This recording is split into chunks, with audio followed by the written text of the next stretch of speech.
तो दोस्तों आज मैं फाइनली एक्सप्लेन करने वाला हूँ one of the highest rated horror series को, जिसका नाम है ऐश वर्सेस इविल डेड। इस सीरीज के टोटल 3 सीजन्स हैं और आज मैं सीजन 1 को एक्सप्लेन करने वाला हूँ, जिसको क्रिएट किया है सैम रेमी ने। काफी इंटरेस्टिंग सीरीज है, काफी कुछ यहाँ पर हमें बुक ऑफ द डेड यानी कि नटूरोम डिमोंटो के बारे में जानने को मिलेगा। उम्मीद करता हूँ कि आपको ये जरूर पसंद आएगी। तो जल्दी से जल्दी इस वीडियो को 10,000 लाइक्स कर दो, 500 कमेंट कर दो, जिससे कि अगला सीजन जल्दी से जल्दी आ जाएगा। इस सीरीज की IMDb रेटिंग है 8.4 stars out of 10। Yes, it's freaking 8.4 stars, जो कि बहुत ही हाई होती है। और अगर आप चाहें तो मेरी एक्सप्लेन करी हुई इविल डेड मूवीज को और किताब के बारे में सेपरेटली इंफॉर्मेशन जो दी गई है उसको जाकर देख सकते हो। सभी वीडियोस का लिंक आपको नीचे डिस्क्रिप्शन में कमेंट सेक्शन में मिल जाएगा। ट्रस्ट मी, उससे आपकी नॉलेज बहुत ही ज्यादा इंक्रीज हो जाएगी। तो चलिए अब बिना किसी देरी के चलते हैं सीधा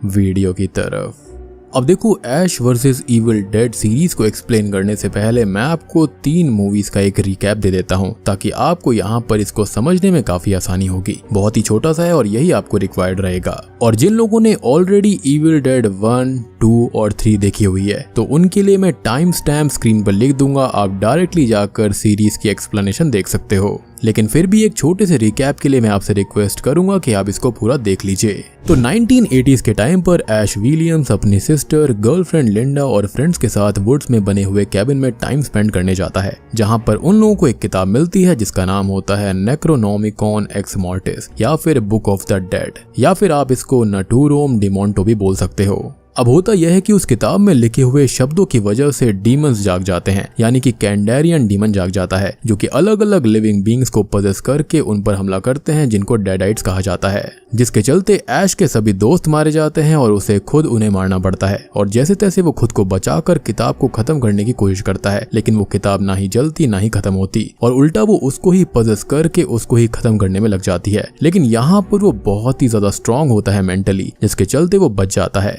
और फिर उस कैबिन के अंदर आती है एनी नोबाई अपने कुछ दोस्तों के साथ में। और असल में ये कैबिन उसके फादर प्रोफेसर रेमंड नोबाई का था, और एक हफ्ते पहले उन्होंने ही उस किताब को पढ़ा था। वो किताब उनको कैंडर कैसल के अंदर मिली थी, जहां से कैंडेरियन डीमन बाहर आ गया। इनफैक्ट उनको इस किताब के साथ साथ एक खंजर भी मिला था, यानी कि डैगर, जिसको कैंडेरियन डैगर कहा जाता है, और उससे इस किताब को हार्म किया जा सकता है। इनफैक्ट डीमंस को भी हार्म किया जा सकता है, यानी कि उसके अंदर स्पेशल पावर्स थी। अब आपके मन में ये आएगा कि इस किताब को कैसल के अंदर रखा किसने, या फिर इसको किसने बनाया है। तो इसके बारे में ही तो सीरीज है, तो यहाँ पर आगे आपको सब कुछ जानने को मिल जाएगा। अब होता यह है कि इस किताब के अंदर लिखे हुए वर्ड्स को पढ़ने के बाद में ये ईवल यानी कि कैंडेरियन डीमन जाग जाता है और जाकर उनकी वाइफ को खत्म कर देता है। साथ ही साथ वो खुद भी मारे जाते हैं, और ये कैंडेरियन डीमन इस पूरे कैबिन को और आसपास के फॉरेस्ट को पूरी तरह से अपने कब्जे में ले लेता है। खैर, कैबिन के अंदर ऐश बचा हुआ था और एनी बची हुई थी। तो एनी का यहाँ पर यह मानना था कि इस किताब के आधे ही वर्ड्स को उसके फादर ने पढ़ा था, और अब वो बाकी के वर्ड्स को पढ़कर सब कुछ ठीक कर देगी।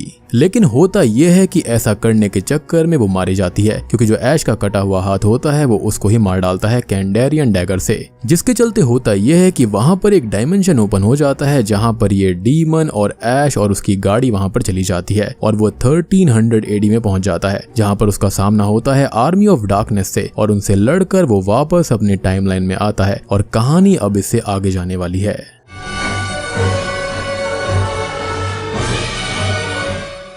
तो सीरीज शुरू होती है ऐश को दिखाते हुए, जो कि अब अपने 50s में है, और इविल डेड मूवी के इवेंट्स को पूरे 30 साल बीत चुके हैं। ऐश अपनी डे टू डे लाइफ अपने एक ट्रेलर और कार में यहाँ वहाँ रहकर बड़े अच्छे से स्पेंड कर रहा होता है, और ये कार उसकी फेवरेट कार है, जिसका नाम है ओल्ड्समोबाइल डेल्टा 88। और ये आम कार तो बिल्कुल भी नहीं है, ये टाइम ट्रेवल कर चुकी है 1980 से 1300s में जाकर वापस आ चुकी है प्रेजेंट टाइम में। और फिलहाल वो यहाँ वहाँ पर रहकर बड़े अच्छे से अपना टाइम स्पेंड कर रहा है, और सुपरमार्केट में भी उसकी जॉब ठीक ठाक चल रही है। इन टोटल वो अपनी लाइफ से पूरी तरह खुश है, और अब उसके आसपास दूर दूर तक कोई भी इविल नहीं है। अब नेक्रोनोमिकॉन एक्स मॉर्टिस या फिर बुक ऑफ द डेड या फिर नटूरोम डिमोंटो, इस किताब को उसने अपने ही पास संभाल कर रखा हुआ है ताकि वो फिर किन्हीं गलत हाथों में ना पड़ जाए और ईविल कहीं फिर से गलती से आजाद ना हो जाए। असल में इस किताब के अंदर एक डीमन नहीं है बल्कि ढेर सारे डीमंस को बुलाने के स्पेल्स लिखे गए हैं। और अगर आप जानना चाहते हैं कि ये किताब आखिर दिखती कैसी है, इसके अंदर क्या क्या स्पेल्स हैं, कौन से डीमंस हैं या फिर इसके कितने वेरिएंट्स हैं, तो इसके बारे में मैंने ऑलरेडी एक वीडियो बना रखी है। तो अगर आपने उस वीडियो को मिस कर दिया है तो उसका लिंक आपको नीचे डिस्क्रिप्शन में और कॉमेंट सेक्शन में मिल जाएगा। खैर अब ऐश यहाँ वहाँ मस्ती भी करता है, पार्टीज भी काफी करता रहता है।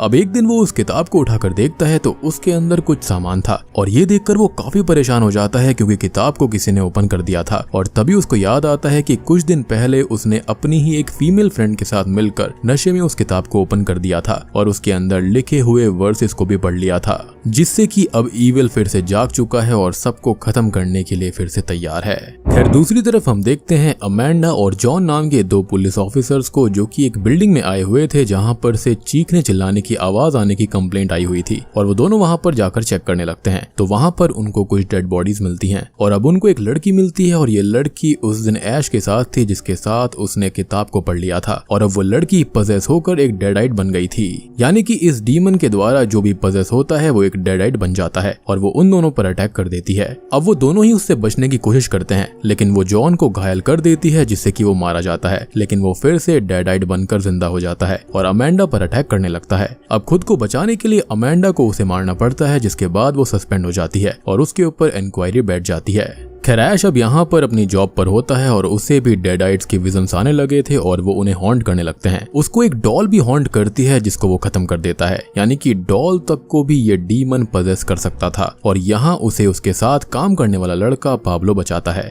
मीनवाइल हम देखते हैं एक स्टोर में ही काम करने वाली लड़की कैली को, जिसको उसके फादर कॉल करके ये बताते हैं कि कुछ तो अजीब चीजें हो रही हैं और वो वीडियो कॉल पर देखती है कि उसकी मदर जो कि किसी कार एक्सीडेंट में ब्रिज से नीचे गिरने की वजह से मारी गई थी वो अचानक से ही वापस आ चुकी है और इससे वो बहुत ही ज्यादा डर जाती है। अब ऐश अपने ट्रेलर में वापस आता है और पाब्लो कैली को अपने साथ ऐश के ही ट्रेलर में लेकर आया था, एज वही उनकी कोई हेल्प कर सकता था क्योंकि उसने खुद ही पाब्लो को अपनी पूरी कहानी बताई थी, यानी कि इस डीमन के बारे में, किताब के बारे में। अब ट्रेलर के अंदर उन लोगों पर कुछ डेडाइट्स अटैक करते हैं क्योंकि ऑब्वियस ही बात है कि डीमन आजाद हो चुका है, तो यहाँ पर डेडाइट्स का वापस आना तो बनता ही था। और तभी ऐश अपनी लेजेंडरी शॉटगन और चेन सॉ से उन्हें खत्म करके जाने लगता है और हम जानते हैं कि स्टार्टिंग की मूवीज में उसका एक हाथ कट गया था जिसके चलते वहां पर उसने चेन सॉ और यहाँ पर शॉटगन वगैरह फिक्स कर ली थी। खैर अब कैली उसे उसके फादर को बचाने की बात कहती है जिस पर वो बताता है कि अभी उसे एक आदमी के पास जाना है जो कि इस किताब को ट्रांसलेट कर सकता है और उसकी मदद से वो इन सब को ठीक करने का वर्सेस पढ़वाएगा जिससे कि सब कुछ बिल्कुल नॉर्मल हो जाए। लेकिन कैली उससे जिद करती है जिस पर वो एग्री नहीं करता और वो अकेले ही अपने घर के लिए निकल जाती है और तभी पाब्लो ऐश को ये बताता है कि वो उसकी वो किताब ले गई है, यानी कि नटूरोम डिमोंटो को।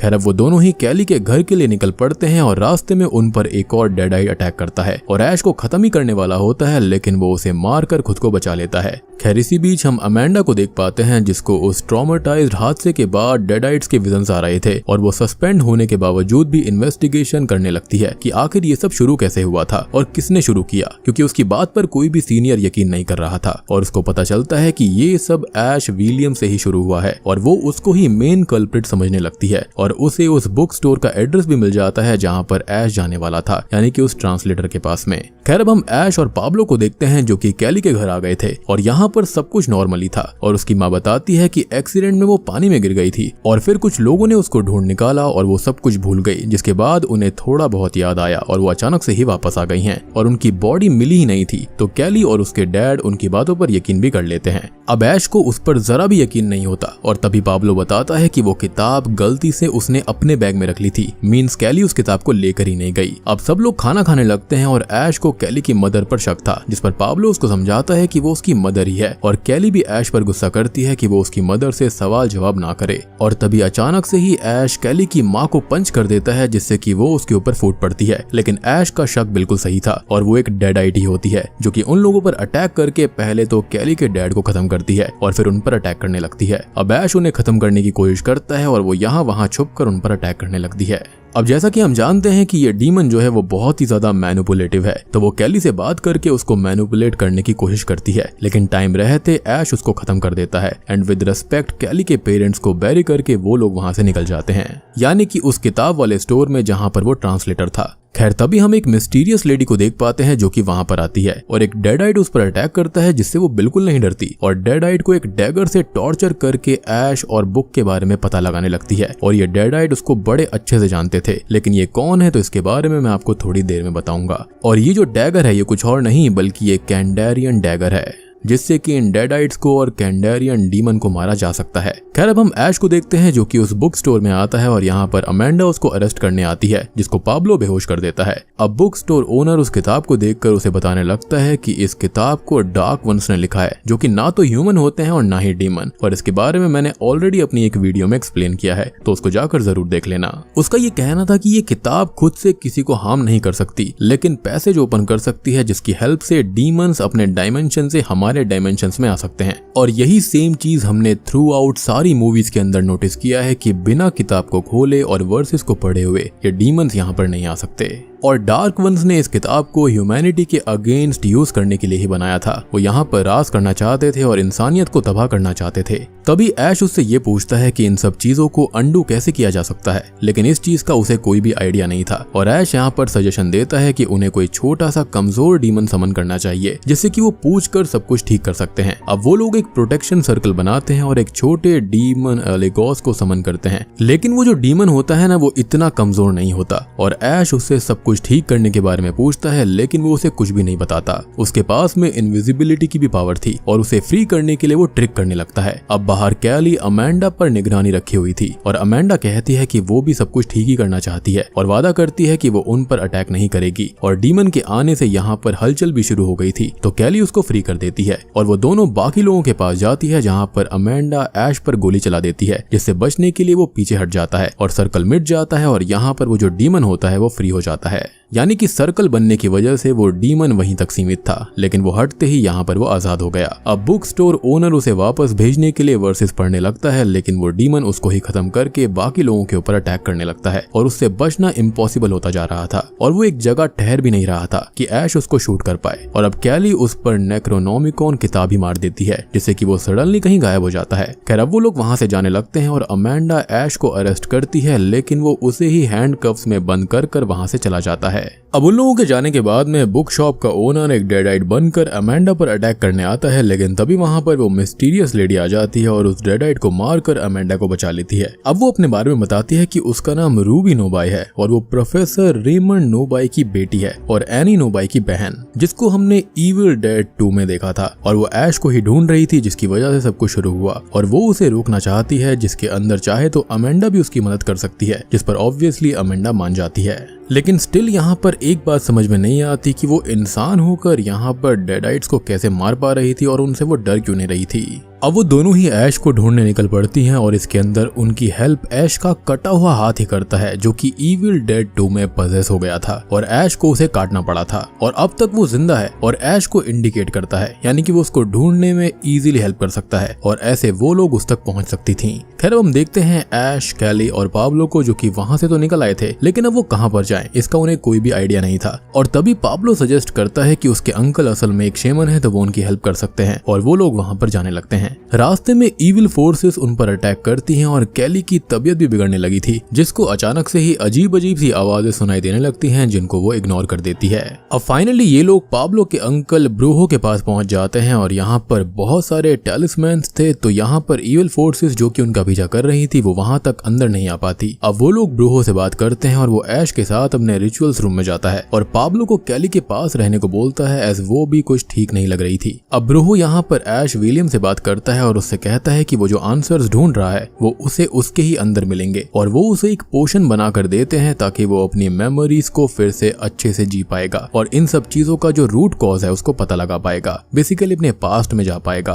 और ऐसे ही एक पोशन को 1300s में उसने पिया था जिसके चलते वो प्रेजेंट टाइम में वापस आ गया था। और उसकी एक ऑल्टरनेट एंडिंग भी थी यानी कि आर्मी ऑफ डार्कनेस की, जो कि 3rd मूवी है मूवी फ्रेंचाइज के अंदर। और इस वीडियो के एंड में मैं आपको एक बोनस चीज भी बताने वाला हूँ जहाँ जहाँ पर मैं आपको आर्मी ऑफ डार्कनेस की ऑल्टरनेट एंडिंग बताऊंगा, जिससे कि आपको मेरी पुरानी वीडियो का कनेक्शन यहाँ पर समझ में आ जाएगा, जिससे कि आप बिल्कुल ही शॉक्ड हो जाओगे। खैर, अब इस पोशन को पीने के बाद में ऐश अपने विजन्स में जाता है और खुद को बैरिड पाता है और बाहर निकलकर वो खुद को उसी कैबिन के पास पाता है जहाँ पर ढेर सारे डेडाइट्स उस पर अटैक करते हैं, लेकिन वो मेंटली बहुत ही ज्यादा स्ट्रॉन्ग था, तो वो खुद को बचाकर सही आंसर्स ढूंढने निकल जाता है। अब इधर पाब्लो ऐश के लिए एक मैकेनिकल हाथ बनाने लगता है और हम तभी कैली को देख पाते हैं जिसके अंदर में असल में एलिगोस डीमन घुस गया था, यानी कि वो गायब नहीं हुआ था बल्कि उसने यहाँ पर कैली को पजेस कर लिया था। खैर, अब पजेस्ड हुई कैली ऐश के पास जाती है और उसके माइंड के साथ छेड़छाड़ करके उसे खत्म करने लगती है, लेकिन अपने विजन्स में ऐश उससे फाइट बैक करता है और रियलिटी में भी वो उससे लड़ रहा था। और तभी पाब्लो और ब्रूहो वहां पर आ जाते हैं, जिन्हें दिखता है कि ऐश कैली पर अटैक कर रहा है और वो लोग उसको बेहोश कर देते हैं, यानी कि उनको यहाँ पर पूरी कंफ्यूजन हो गई थी। अब कैली उन्हें झूठ भी बोल देती है कि ऐश यहाँ पर पजेस हो चुका है और वो लोग ऐश को ही बांध कर उस पर एग्जॉर्सिज्म शुरू करने लगते हैं।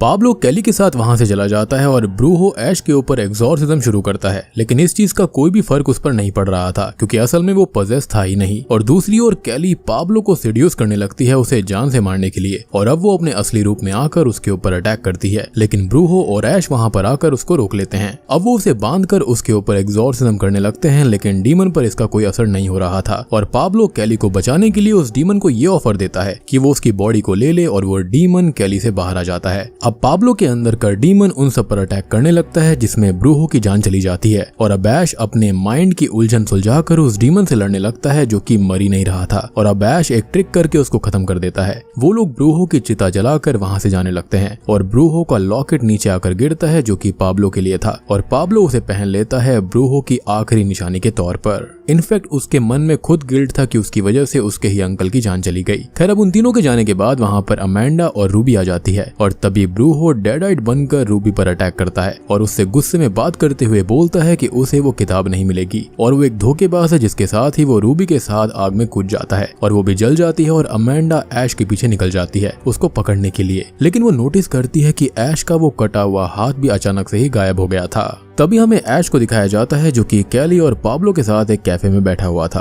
और यहाँ पर वो उन दोनों को वापस लौट जाने के लिए कहता है, क्योंकि अब वो उनकी जान को और जोखिम में नहीं डाल सकता था, क्योंकि उसे आंसर्स मिल चुके थे कि ये सब वहीं खत्म होगा जहाँ से ये शुरू हुआ, यानी कि उस कैबिन से। और वो कैबिन क्या बला है ये हम बहुत अच्छे से जानते हैं। अब अमेंडा भी यहाँ पर आ गई थी और उन पर नजर रखे हुई थी और अपने एक सीनियर ऑफिसर को भी वहाँ पर बुला लेती है। कैली और पाब्लो अब ट्रेलर में जाकर बात करने लगते हैं और यहाँ पर नेक्रोनोमिकॉन पाब्लो के ब्रूहो वाले लॉकेट को अपनी ओर खींचने लगती है, जिससे डरकर वो लोग उस किताब को लॉक में रख देते हैं। अब अमेंडा और उसका सीनियर ऑफिसर कैफे में आकर ऐश को अरेस्ट करने लगते हैं, लेकिन अब तक ईविल वहां पर आकर कुछ लोगों को मार देता है और वो लोग डेडाइट्स बनकर उन लोगों पर अटैक करने लगते हैं, जिन्हें खत्म करके वो लोग कैबिन के लिए निकल जाते हैं। और अब अमेंडा को ऐश के ऊपर भरोसा हो गया था कि वो सब सही करने के रास्ते पर है, ना कि उसने ये सब शुरू किया, और वो भी उनके साथ सब कुछ ठीक करने चल देती है। अब वो लोग जंगल में पैदल कैबिन को ढूंढने निकल जाते हैं और यहाँ पर उनको कुछ एक्सट्रीमिस्ट पकड़ लेते हैं और उनका एक साथी भी यहाँ पर डेडाइट बन गया था, जिसके लिए उनको ये लग रहा था कि ये गवर्नमेंट का कोई प्रोजेक्ट है या फिर कुछ और ऐश उनको समझाने की कोशिश करता है, लेकिन वो लोग उसकी बात नहीं मानते। अब इन लोगों का जो मेंबर था वो डेडाइट बनकर वहां पर सब पर अटैक करने लगता है और मौका पाकर कैली और पाब्लो तो भाग जाते हैं, लेकिन ऐश और अमेंडा को वो लोग उस डेडाइट के साथ एक बंकर में ही बंद कर देते हैं। अब हम ये भी नोटिस कर पाते हैं कि ऐश और अमेंडा एक दूसरे को पसंद भी करने लगे थे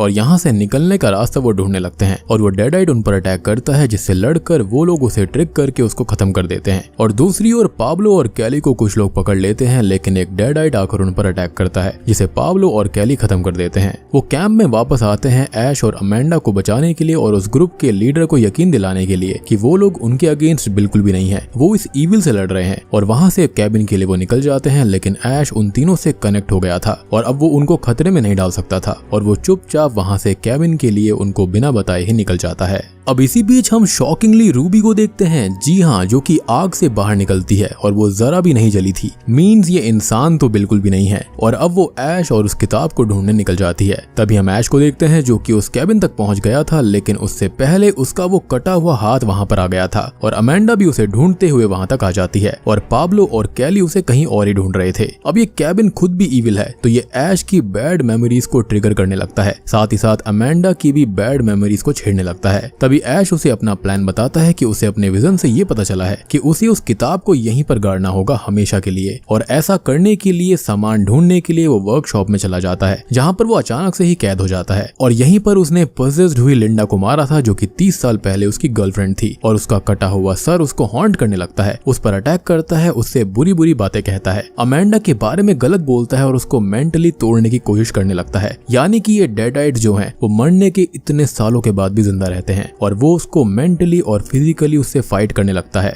इधर ऐश का हाथ खुद को ग्रो करके नया ऐश बना लेता है, मींस ईविल ऐश, और अमेंडा से कहता है कि उन्हें यहाँ से जाकर नॉर्मल लाइफ बितानी चाहिए। लेकिन उसे उस पर शक हो जाता है और वो उस पर अटैक करता है, जिससे लड़ते हुए आखिरकार वो बेचारी भी मारी जाती है। यानी कि ऐश की जिंदगी में प्यार तो है ही नहीं। खैर ऐश लिंडा के सर को खत्म करके वहाँ पर आता है और अमेंडा की बॉडी को देखकर बहुत दुखी हो जाता है। खैर तभी पाब्लो और कैली भी वहाँ तक आ गए थे, जिन्हें रास्ता नहीं मिल रहा था और एक हाइकर्स ग्रुप उन्हें वहाँ पर छोड़कर गया था। अब ऐश और ईविल ऐश में फाइट होने लगती है और वो दोनों सही ऐश को पहचान कर ईविल वाले को खत्म कर देते हैं। अब वो हाइकर्स ग्रुप भी वहीं पर आ जाते हैं, जिन्हें स्टे करने के लिए कोई और जगह नहीं मिल रही थी और वो उस कैबिन में स्टे करने के लिए कहते हैं, लेकिन अंदर 2 डेड बॉडीज थी, तो वो लोग उन्हें मना कर देते हैं और एक प्लान बनाते हैं कि ऐश यहाँ पर रुककर बॉडीज के टुकड़े करेगा, नहीं तो वो डेडाइट्स बन जाएंगे और तब तक पाब्लो और कैली उन तीनों हाइकर्स को वहाँ से दूर ले जाएंगे। अब वो लोग वहाँ से निकल जाते हैं और ऐश पहले ईविल ऐश को काट देता है, लेकिन अमेंडा वहाँ से गायब हो गई थी। इधर इन लोगों पर डेडाइट अमेंडा अटैक कर देती है और 2 लोगों को तो खत्म भी कर देती है, लेकिन एक लड़की हैदर बच जाती है।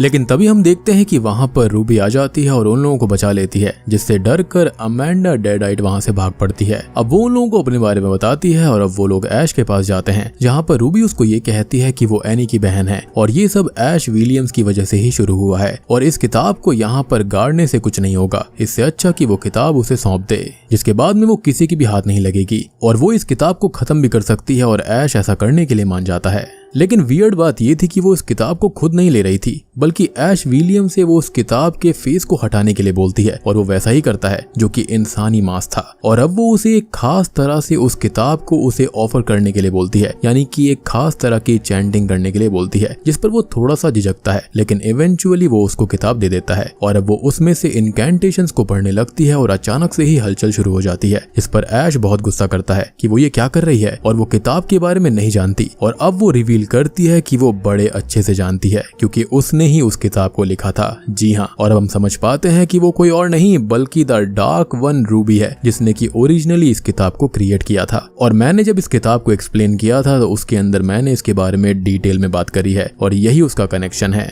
तो उस वीडियो को जाकर जरूर देखना ताकि ये सीरीज आपको और भी ज्यादा सेंस बनाएगी। खैर अब एक बहुत ही शॉकिंग चीज इस सीरीज की होती है, वो जो फेस होता है यानी कि वो चमड़ी थी, वो अचानक से ही जिंदा होकर पाब्लो के फेस के ऊपर चिपक जाती है, जिससे कि वो पजेस हो जाता है और रूबी उसे लेकर बेसमेंट में चली जाती है। यानी कि वो इंसानी चमड़ी जिंदा थी और उसके अंदर किसी इंसान की डिमोनिक सोल थी। खैर इधर डरावनी चीजें ऐश, कैली और हैदर के ऊपर अटैक करती है, जिनसे लड़कर वो लोग खुद को बचाते हैं और डेडाइट अमेंडा भी वहां पर आकर उस पर अटैक करती है, लेकिन ऐश उसको भी खत्म कर देता है। ऐश अब अकेले ही नीचे जाने का फैसला करता है, लेकिन कैली उसे अकेले मरने नहीं भेज सकती थी, तो वो भी उसके साथ जाने का बोलती है, लेकिन ऐश बेसमेंट में गिर जाता है और डोर भी लॉक हो जाता है। अब नीचे उसकी विजन्स में रूबी उससे कहती है कि वो उसके रास्ते का एक कांटा है, क्योंकि वो ही चूजन वन है और यही रीजन था कि डीमंस उसको आसानी से पजेस नहीं कर सकते थे। इनफैक्ट इस चोजन वन यानी कि ऐश विलियम्स की भविष्यवाणी उस किताब तक में छपी हुई थी, जो कि बुक से होने वाली तबाही को रोक सकता है और बुक को संभाल सकता है। यही रीजन था कि यहाँ पर ऐश ही उस किताब को संभाल सकता था।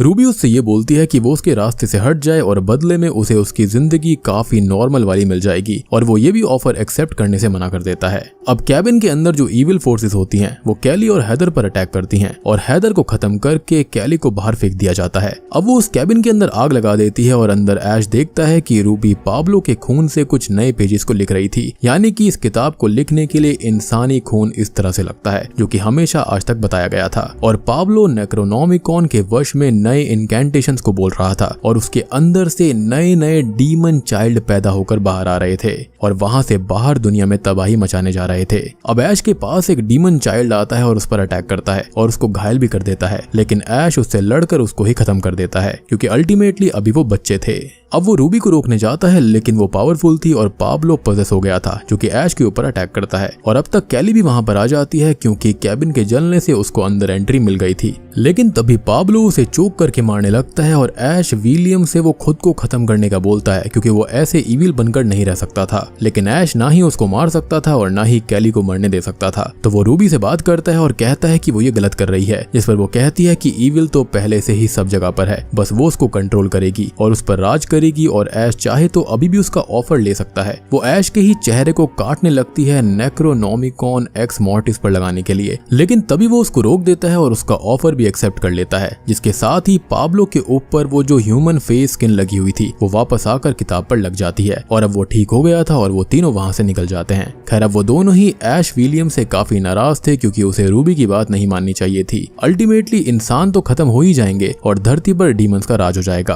और तभी हम न्यूज पर ये देख पाते हैं कि सभी जगह पर तबाही की बातें चल रही थी, और हमें याद आता है कि वो डीमन चाइल्ड्स बाहर निकल गए थे दुनिया में घूमने के लिए और तबाही मचाने के लिए। तभी हम देख पाते हैं कि ऐश को यहाँ पर कुछ भी समझ में नहीं आता कि उसने सही किया या फिर गलत, लेकिन हम जानते हैं कि ऐश यहाँ पर दुनिया को जरूर बचाएगा और उसने यहाँ पर ये किसी ना किसी ट्रिक के चलते किया है। और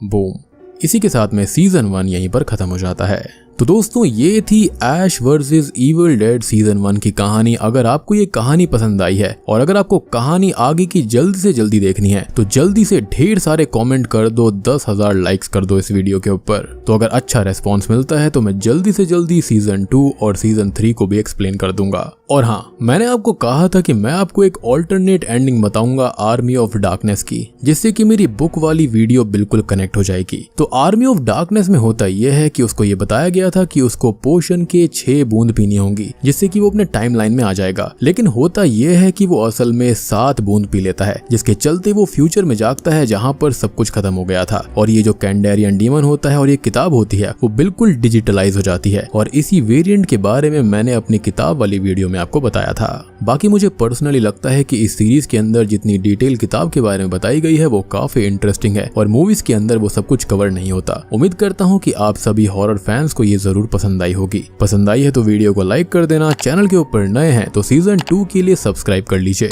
तो मैं आप सबको मिलता हूँ अगली वीडियो के साथ में, तब तक के लिए